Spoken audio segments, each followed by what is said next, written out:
Fala galera, tudo beleza? Como é que vocês estão? Vamos começar aqui mais um momento para falar sobre o assunto SAMI, certo? Estou compartilhando aí com vocês a nossa apresentação de slides, que vai já estar aparecendo, para a gente começar a falar desse assunto dentro da disciplina de organização e documentação hospitalar, certo?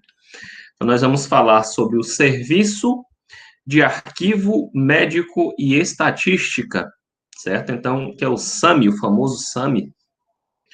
Esse nome ele nos diz já de cara, né, que nós temos um arquivo que é específico, é um arquivo médico, né, e que esse arquivo ele pode ser submetido, ele pode ter sobre ele um trabalho estatístico, pode ser feito alguma estatística com esses dados, com essas informações.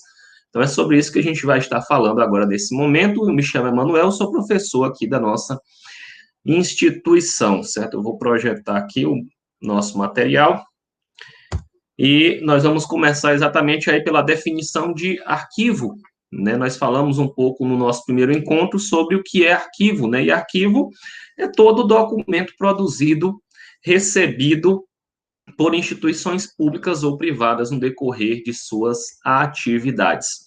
Toda instituição, todo local, ele gera arquivo, ele tem documento, você o tempo todo está trabalhando, está escrevendo, está anotando. Por quê? Porque a nossa mente é limitada. Você não tem condições de lembrar de tudo, você não tem condições de armazenar tudo na sua mente como se fosse um HD de computador. Então, você precisa registrar, anotar. Quando você faz isso, você está gerando um arquivo. No hospital, nós trabalhamos com um serviço de arquivo médico e estatística. Está estatístico aí, né? E esse serviço, né, é um serviço de arquivo especializado, lida com informações de caráter clínico, né? Fulano de tal, 30 anos, foi admitido nesta unidade hospitalar com dor abdominal, febre 39,5, diarreia, desidratação, são dados clínicos, informações de doenças, informações de um quadro de saúde, né? Esse serviço ele é constituído de prontuários produzidos pelas atividades médico-hospitalares. Então, toda a equipe do hospital vai registrar informações nestes documentos. Esses documentos, pela necessidade de eles permanecerem guardados, eles vão gerar arquivos, e o SAMI, né, é um serviço de arquivo especializado com dados clínicos, certo? É mais ou menos por aí a nossa informação. Deixa eu ligar aqui a luz. Pronto, agora ficou melhor, creio eu. Só dar uma olhada aqui, se ficou melhor. Acho que ficou a mesma coisa, né? Então, gente, o SAMI ele colabora com os demais serviços na assistência prestada ao paciente, certo? Então, todos os serviços, eles precisam estar bem articulados com o SAMI. Isso é um outro assunto que nós vamos falar mais adiante. Ele é responsável pela organização, armazenamento e guarda dos prontuários. Então, a gente precisa entender mais ou menos como organizar, como armazenar e como é que nós vamos, não é pegar esses papéis, sair jogando de qualquer jeito, igual tu faz quando chega na tua casa e joga lá no teu quarto e vai jogando papel e joga, e joga, e joga, daqui a pouco teu quarto tá... Nossa, não tem mais quem entra dentro do quarto. Não pode ser assim com o SAMI. Por que que não pode ser assim com o SAMI?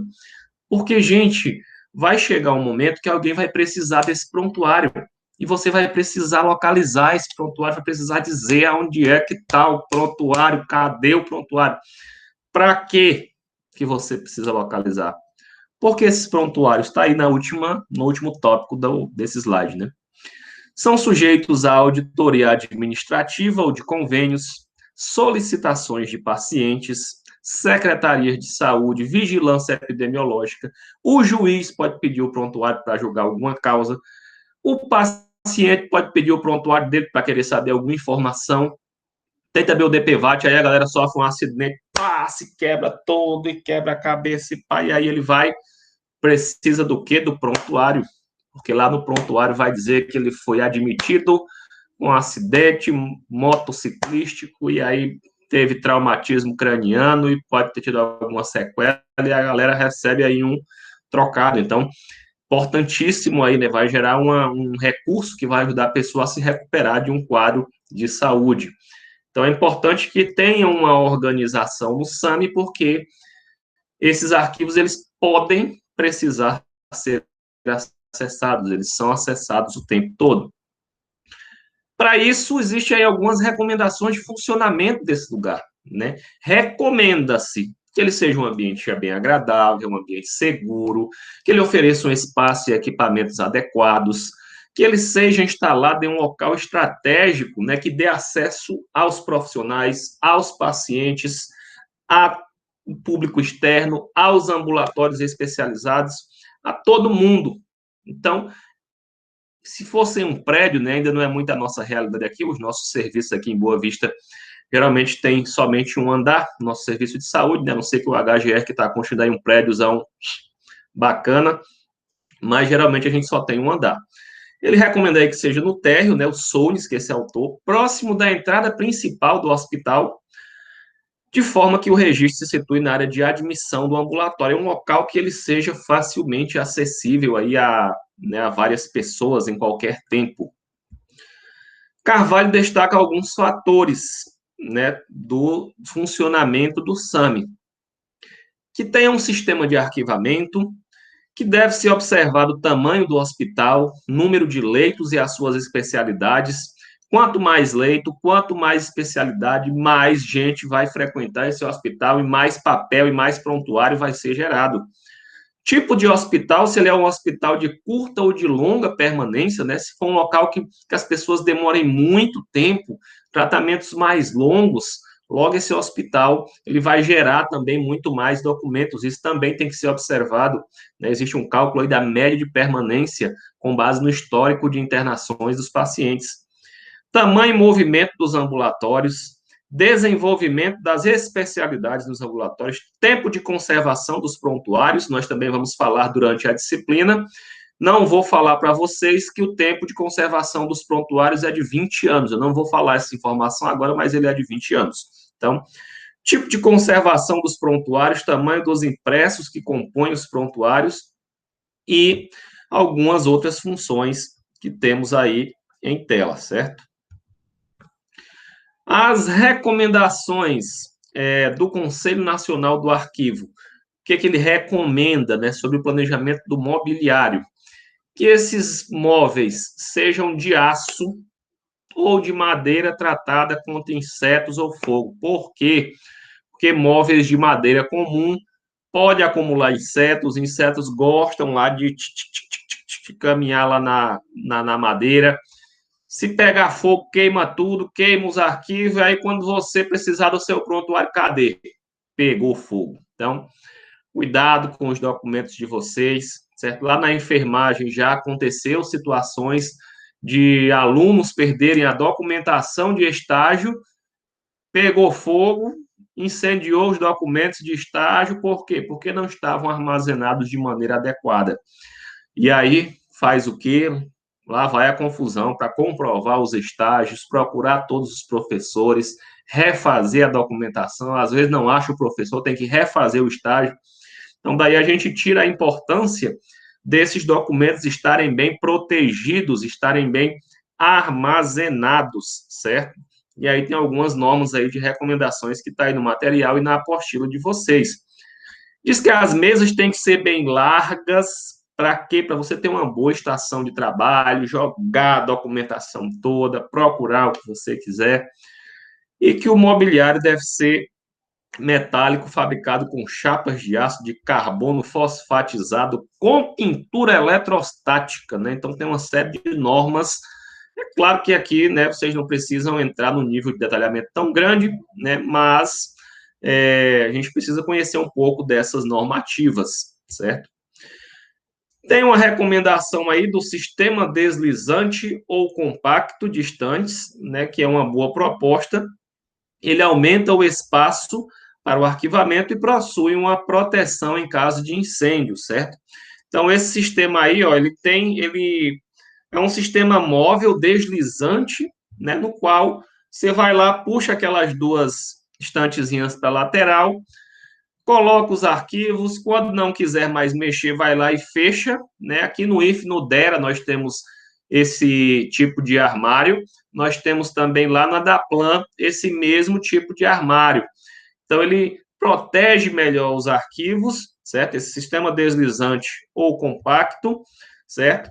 Se você for olhar aí as vantagens, né, desse sistema deslizante, ele proporciona maior organização, maior produtividade com aumento da agilidade na busca das informações, economia de 70% do espaço, você usa os dois lados, o lado de dentro, o lado de fora, a porta que fecha, controle de acesso, segurança física, o acervo, todos os documentos ficam muito bem protegidos dentro desse armário, ficam totalmente aí, quando ele fecha, esse documento fica fechado. Tem também o controle de acesso, você coloca lá a chavezinha, ó, trancou, ninguém vai mexer nesse documento. Ergonomia, total conforto para o usuário, maior flexibilidade devido aos componentes internos que se encaixam em qualquer necessidade. Grande facilidade para ampliação, mudanças de local e upgrades tecnológicos, né? E projetos sob medida, né? Eles são adaptados àquele espaço para necessidade de guarda de materiais, beleza? Outra coisa importante da gente falar aqui com relação ao armazenamento dos documentos é sobre as fontes de luz, certo? É um ponto importante para ser considerado. Toda fonte de luz, ela atua sobre o papel, ela atua sobre o documento, e ela vai fazer com que esse documento se torne frágil, quebradiço, escurecido. É só a luz do sol? Não, essa luz da lâmpada aqui que eu liguei lá no início da aula também. Ela também danifica o documento e o documento vai ficar neste nível aí, nessa situação aí, bem gasto, bem desgastado. Isso não acontece, é claro, da noite para o dia, gente. Não, senão você ia pensar, como se meu papel todo dia eu carrego no sol e ele está aqui branquinho, gente, isso aí no decorrer de anos. Eu não vou falar para você, mas o prontuário tem que ficar armazenado 20 anos. Então, vocês imaginem aí 20 anos um papel, o caderno de vocês está branquinho, mas pega o caderno da tua avó, pega o caderno com as declarações de amor que ela recebeu do marido dela quando ela era criança. Vai lá ver lá as cartas de amor que se faziam. Hoje em dia ninguém faz mais, né? Uma carta de amor. Hoje é tudo na mensagem, SMS, WhatsApp, e-mail, né? Hoje em dia ninguém faz mais aqueles rolos de no meu tempo ainda fazia, ó. Apaixonado fazia mais de 30, um rolo com 30 páginas de te amo. Eita, menino. Não sei se você é desse tempo também. Mas eu não sou tão antigo assim, não, viu, gente? Então vamos lá. As fontes de luz, elas danificam esse documento. Elas vão deixar o documento envelhecido e nós temos que tirar essas fontes dos nossos documentos que vão ficar armazenados para que eles tenham a maior máxima conservação. Então, Caçares também recomenda nesse sentido que as janelas sejam protegidas, que seja colocado filtro na janela e que não exponha, se tiver algum objeto, algum documento muito valioso, por muito tempo. Eu não sei se vocês já foram naqueles museus, que eu nunca fui, nunca andei nesse museu, mas eu sei que lá tem alguns documentos históricos muito importantes que eles ficam o tempo todo no escuro. E o contato visual é muito rápido. Para quê? Para que esses documentos perdurem por muitos e muitos e muito tempo ainda, né, em função da pouca iluminação. Outra coisa também que vai interferir no documento é a umidade relativa. Quando ela está muito baixa, ela também vai enfraquecer as fibras do papel. E aí, isso é uma coisa que aqui em Roraima a gente não precisa se preocupar muito, porque Roraima não tem umidade relativa baixa, né? Vivemos em um local com muita água, muito úmido, então nós temos bons níveis de umidade. Agora, com a luz, a gente tem bastante luz, aquele solzinho bem gelado de meio-dia, 1 hora da tarde, só o filé. Aí aqui a gente entra um pouquinho nessa parte falando sobre propriedade, sigilo e acesso ao prontuário. Quem é o proprietário do prontuário? Qual é o sigilo que existe sobre ele? E quem é que pode acessar esse prontuário? A quem ele pertence? O prontuário é seu? Vamos supor que você teve uma dor de barriga, foi lá no HGR, se internou, passou 2 dias tomando soro, recebeu alta, foi para casa, foi gerado lá o seu prontuário. De quem é esse prontuário? É teu, é do hospital, é do médico, é do enfermeiro, é do radiologista? De quem é? Do administrador do hospital? A quem pertence? Vamos ver aí que Teixeira, ele diz que o prontuário possui quantos donos? 3. É do paciente, é do médico e é do estabelecimento de saúde. Por que é do paciente? Tem uma resolução aí do CFM, do Conselho Federal de Medicina, que diz que os dados pertencem ao paciente, devem estar sempre disponíveis ao paciente, para que quando ele precise, seja fornecido uma cópia autêntica. Está aqui a cópia do prontuário para tu, ó. Faz o que tu quiser com os teus dados. Ao médico e aos profissionais de saúde, de um modo geral, porque eles registram anotações nesse prontuário. Então, eles também podem precisar desse documento para acessar suas informações por algum motivo, para comprovar alguma coisa que estavam trabalhando, para comprovar algum trabalho realizado. Então, também pertence ao médico e aos profissionais de saúde. E, por fim, ao estabelecimento. Ao estabelecimento que é que vai ter um SAMI e é quem vai guardar esse prontuário para a prestação de serviços, e ele aqui é o guardião, é onde vocês vão trabalhar lá administrando esse hospital e vocês vão ser os verdadeiros guardiões dos prontuários. Vai ter tudo. Na hora que der um problema, cadê? Chama o administrador aí, chama o gestor do hospital e manda lá, passa a bronca que sumiu o prontuário. Então, a instituição, ela é o que vai guardar, o responsável aí pelo armazenamento do prontuário.